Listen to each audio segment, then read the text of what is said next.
two trains, two countries, two completely different ideas about what a train is even for.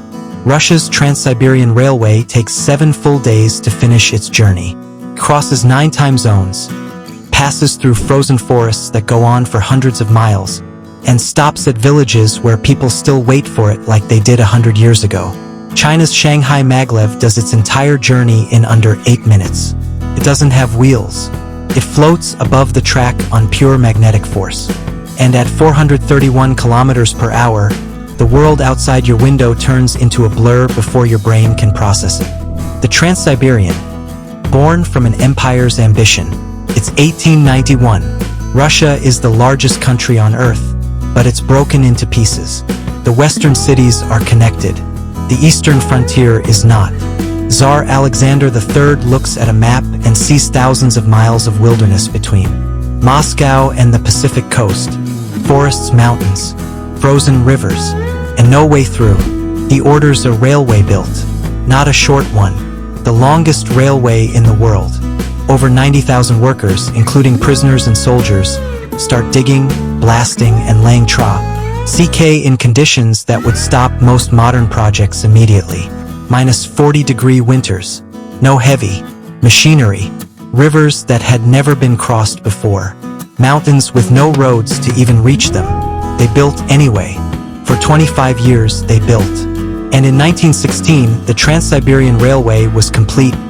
9,289 kilometers of continuous track from Moscow to Vladivostok. Europe connected to the Pacific, East connected to West. Russia finally in one piece. The Shanghai Maglev, born from a nation's need to prove something. It's the year 2000. China has spent 20 years watching the world modernize. It has watched Japan build bullet trains. It has watched Europe build high-speed networks. And it has watched the West assume that China will always be catching up, never leading. Shanghai needs to connect Pudong Airport to the city. The government could build a regular metro line. Fast, cheap, practical. But there is a decision made not just to solve a transport problem, but to make a statement. They choose magnetic levitation, a technology that Germany had developed in labs but never commercially deployed at full speed. Not Japan, not America, not Europe. China would do it first. Construction begins in 2000. In just 2.5 years, a timeline that shocked even the engineers involved, the track is ready. On December 31st, 2002, the Shanghai Maglev runs for the first time. The fastest commercial train on Earth. Built in China. And the world notices. Trans-Siberian length, 9,289 kilometers. Longest railway in the world. Maglev top speed, 431 kilometers per hour. Fastest commercial train on Earth. TSR built over 25 years. 1891 to 1916. Maglev built in 2.5 years. 2000 to 2002. The journey. Trans-Siberian experience. You board at Moscow's Yaroslavsky station. The train is long 15, sometimes 20 carriages, and already alive with the sounds of people settling in. Families dragging bags. Old men with newspapers. Young people with headphones who don't know yet that those headphones will come off by day 2. Because there will be nothing to do but talk to strangers. The first day, you leave European Russia behind.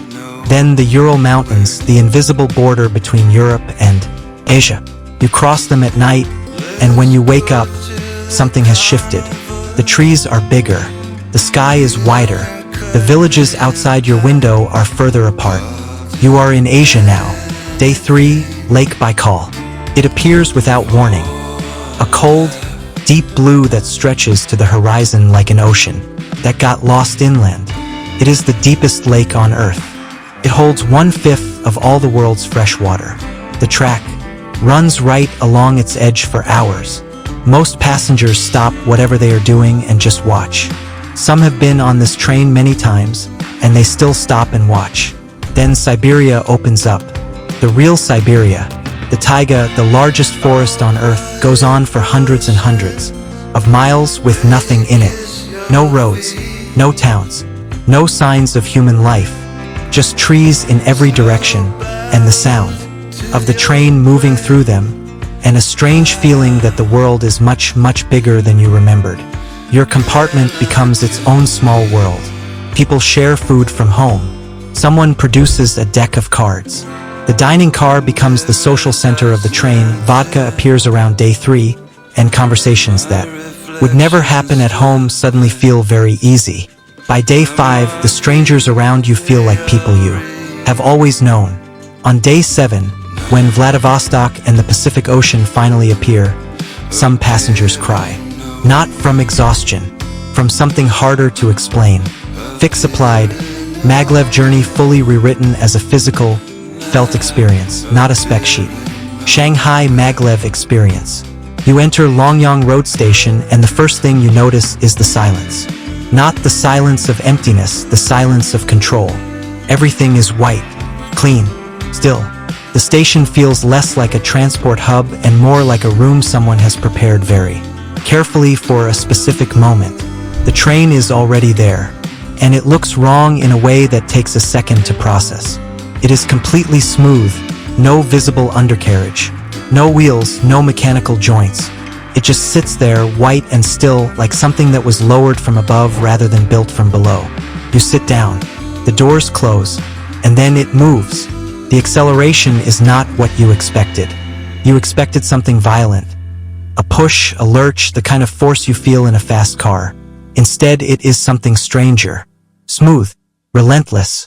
The world outside starts sliding, then flowing, then blurring, and the speed number on the display in the carriage keeps climbing. 100, 200, 300, 350, 400, 431. At 431 kilometers per hour, your brain starts making mistakes. A building appears and is gone before you finish seeing it. A road crosses underneath and vanishes. The landscape is no longer a thing you look at. It is a thing that happens to you, too fast to hold on to. First-time passengers often reach for something to grip. Not because the ride is rough, it is completely smooth, quieter than a car on a motorway, but because their body is telling them that moving this fast is not something humans were built to do. There is a moment, usually around the 3-minute mark, when passengers stop trying to look outside and just sit with it. The speed, the silence, the slight disbelief that this is real and happening and legal. And then, before that feeling fully settles, the announcement comes. We are arriving at Pudong International Airport. 7 minutes and 20 seconds. Done. You walk off the train and your legs feel completely normal and your heart is going slightly faster than usual and you are not entirely sure what just happened. 3. Technology. Fix applied. Every tech fact now leads with the human implication first, stat second. Section cut by 40%. How these trains actually work. Trans-Siberian. The Trans-Siberian runs on electric locomotives, powerful engines that pull 15 to 20 carriages across a track that spans 9 time zones. The track itself is slightly wider than Western European standard, which is why the carriages are wider and the ride feels more spacious.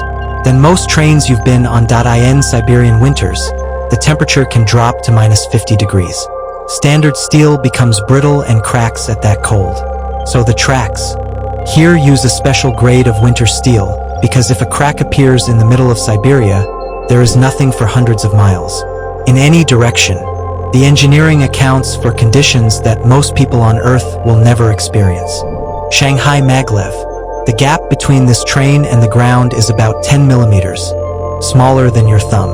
That tiny gap is what makes 431 kilometers per hour possible. No wheels means no friction. No friction means almost no limit on speed. The train is held up by powerful magnets that push against a T-shaped guideway below and pushed forward by a linear motor stretched along the entire length of the track. At these speeds, human reaction time is too slow to make corrections. A driver cannot adjust fast enough. So the entire system is managed by computers making thousands of small decisions every second, monitoring the gap, balancing the magnetic forces, keeping the train stable. The humans on board are passengers in every sense of the word. For cost and access, what it actually costs to ride. The full Trans-Siberian journey, Moscow to Vladivostok, 7 days, 9 time zones, costs around $100 to $150 for a second-class sleeper. That is 6 nights of accommodation, the experience of crossing an entire continent, and a story you will be telling for the rest of your life. For the price of a decent restaurant dinner in New York, you can cross Russia.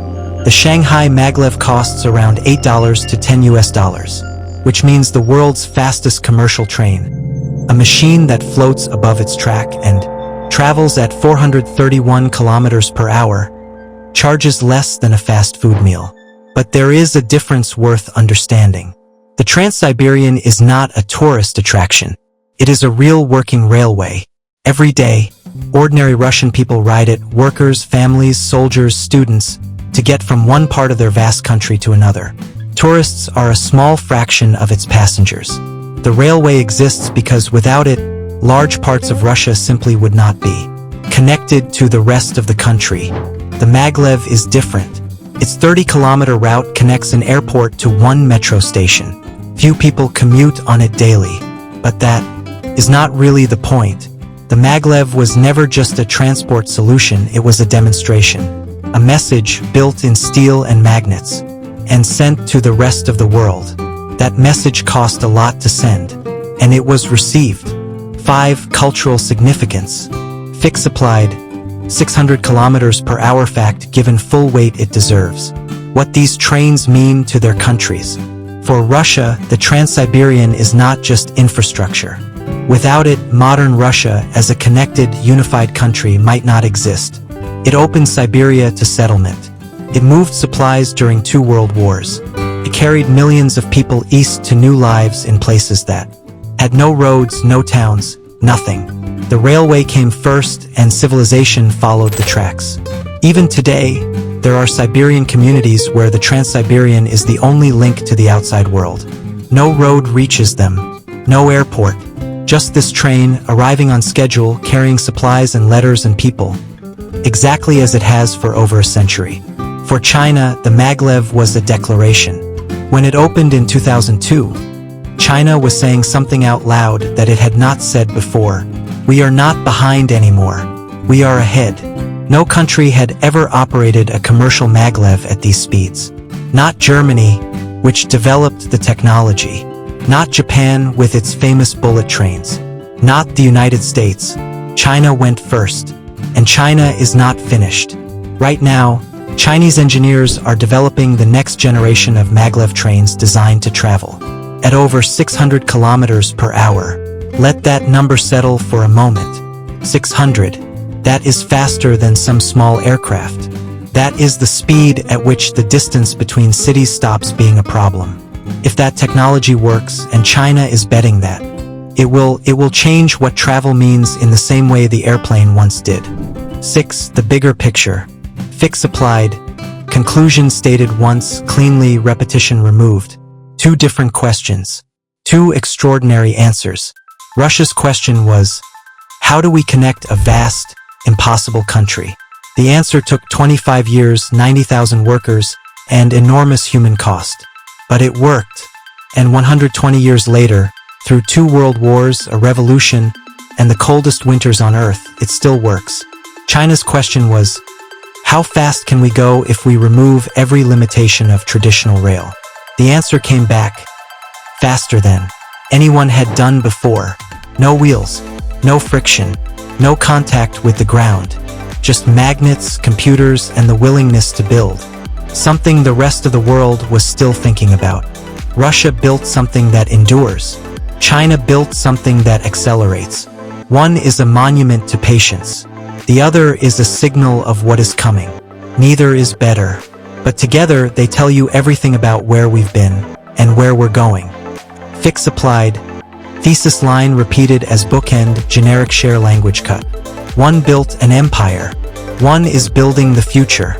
The Trans-Siberian. 9,289 kilometers of steel, history, and human stubbornness. Running continuously for 120 years across the world's largest country. The Shanghai Maglev. 30 kilometers of tomorrow, floating above the ground at 431 kilometers per hour, already pointing towards 600. Which one would you ride? 7 days through the soul of Russia? or 7 minutes through the edge of what's possible? Tell us in the comments. See you in the next one.